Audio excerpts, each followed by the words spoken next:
Pada video kali ini, Action Channel akan unboxing sebuah prosesor yaitu Intel Core i5 8600, soket RGA 1151, generasi ke-8 Coffee Lake. Untuk fitur-fiturnya sendiri yaitu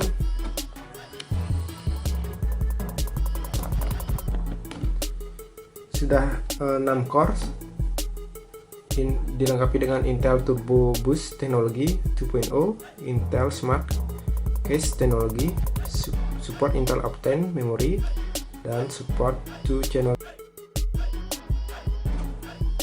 dan sudah dapat grafik Intel UHD grafik 630,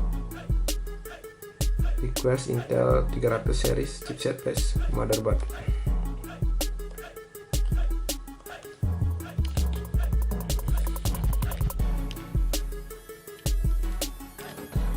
Oke, langsung saja kita buka.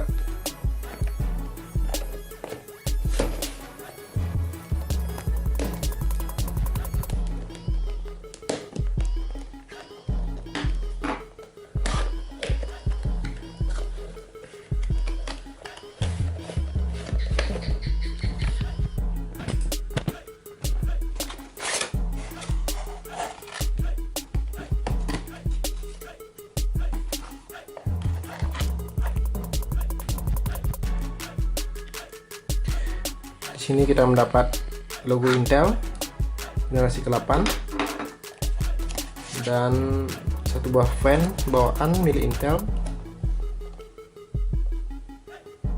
DC 12 volt 0,18 ampere.